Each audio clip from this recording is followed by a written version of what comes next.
and thank you all for staying around today for this special poetry reading. I would like to introduce to you Dr. Stephen Macauley, who is originally from Sierra Leone, West Africa.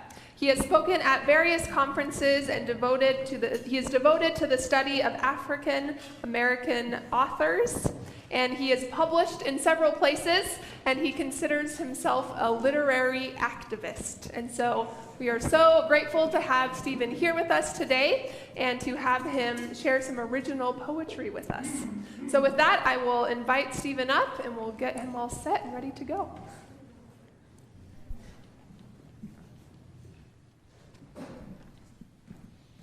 In celebration of Black History Month, I'm reading some poems from my forthcoming work, Voice from a Grieving Heart. Here are the 10 poems. My father as prophet and provider, for Victor B. Macauley. He did not speak often.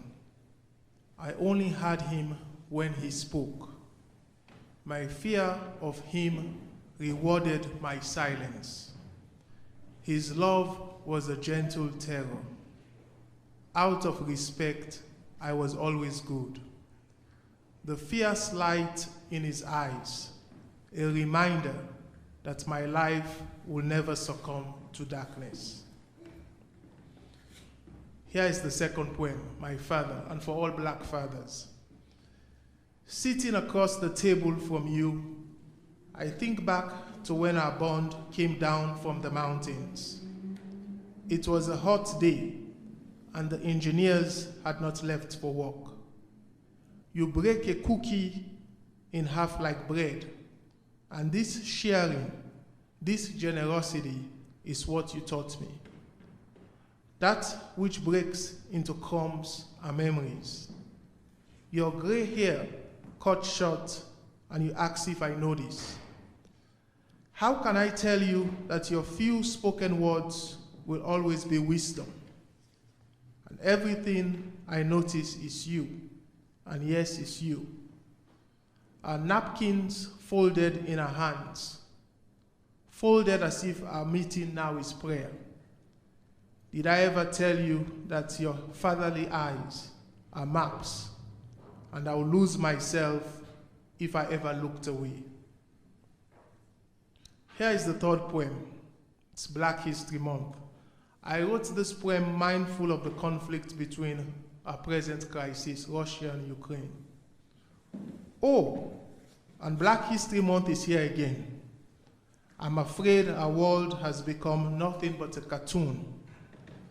As the world turns crazy and fleets with war, somewhere a person reads the numbers and tries to find the meaning behind 2/22/22. Does it mean things fall apart tomorrow? Must we duck and cover again? Good early afternoon in Utah. I am on my way to the pond. Let's begin a beautiful noontime. Stand tall. Welcome the change in the day. Become a cloud floating above it all, or a lotus blooming in the rain. Here is the fourth poem. I'm running out of tears. The sadness of America's southern border still engulfs me. How can I forget Haiti and Ethiopia and people trying to catch the wheels of airplanes departing from Afghanistan? Hong Kong and its lost freedom still haunts me. Too many coups in Africa, and how many black men are still being hunted and killed in America. The sky is gray around the world today. I reach for my blue flute, filled with blueness and blues. Every note resembles a tortured soul mourning. Why? Oh, why are so many people around the world forced to be so blue and gray? Sing again the sorrow songs, not just for the slave, but for every migrant and refugee. Please tell me more than blue notes will survive our pain, our suffering grief. Today, I suffer from dryness and desert eyes. Willie Minor, weep for me. Here is the fifth poem, 1865. After Lincoln's death, all people lost their dreams. There was only emptiness behind their eyes. There were rumors that spread about Africa and the Big River, places where the land gave birth to food and shelter. Tired feet left every morning, and every day we counted a loved one among the missing. It was Aminata I held tightly each night. I buried my face in the center of her back. I held her tighter than slavery. I was man and chain. I searched for the softness of her blackness under her scars and all the promises of freedom.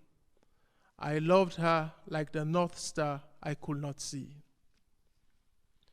Here is the sixth poem, Loving the Environment in a Silent Way.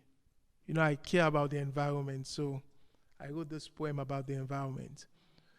We take ourselves too seriously, as if our words might stop the degrading. There is nothing naked about innocence, similar to the sun forgetting how to rise. Black poets suffer, but so does the environment. What we know about the heart is that it cannot love alone. We take ourselves too seriously, reciting poems aloud and quietly. What matters are the words we speak. What matters are the words we think, not the words we speak. Here is the seventh poem, I Fear What I See. When I was very young, and before I knew about Zen, or the difference between East and West, when I was small, I was given the push to know the answer to and the reason why. If a tree fell in the forest and no one was around, was there sound? Tell me the evidence of things seen. Show a video of another black boy being killed by police with no evidence to explain why. Turn the world upside down and there will never be enough evidence for all those boys lost in the forest. Why is every tree a lynching tree? What is the sound of a black body swaying? Tell me if the leaves are blue or green. I fear what I see. The eighth poem is a short one, World Without Hate. World without hate. Soon, spring will be here, and all the cold air will turn to prose. Soon poetry will return. Meanwhile, keep it warm inside your heart, or wrap a kiss around it. Here is the ninth poem, Final Destination. So I wrote this poem because of all the homeless I see around in Salt Lake City. One can see a significant change in downtown Salt Lake, Utah. It appears homeless people are now building encampments or becoming human barnacles attached to the outside of existing businesses. At night, some of Salt Lake streets can remind one of photographs once found in old issues of Focus on Africa magazines. Today we are confronted with post-poverty, an outcome of a sick society. Income inequality is a clinical way of explaining greed. If we are not careful, we'll walk past our fellow human beings no longer mobile with their push carts. Instead, they have arrived at the final destinations. They have stopped searching and seeking shelter. Their warm clothes, torn by the smell of their street days, are slowly becoming invisible to our eyes. We have returned to living behind veils, as if a curtain just fell on life's stage. After gentrification comes a tale of two cities, and the story of how we died not once but twice. We died in the arms of strangers. We died looking into mirrors. We died wishing there was a change in the weather. And here is the last poem, Waves of Sadness. The waves of sadness stop not. A February morning I learned Victor Babajide had departed. Where is everyone going? I feel as if I am at the ancestral shore again, staring at a ship sailing beyond the horizon. A ship taking too many of us. Oh, how I long for their return. What keeps us on earth after memories depart?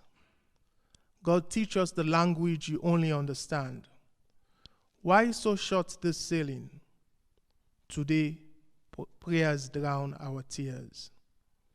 These are the 10 poems for my forthcoming work, Voice from a Grieving Heart.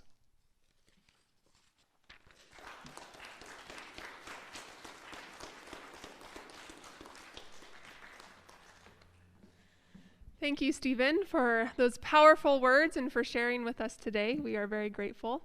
Thank you all for staying here and participating in our service and our poetry reading today. Pray that you have a blessed week, and we hope to see you again.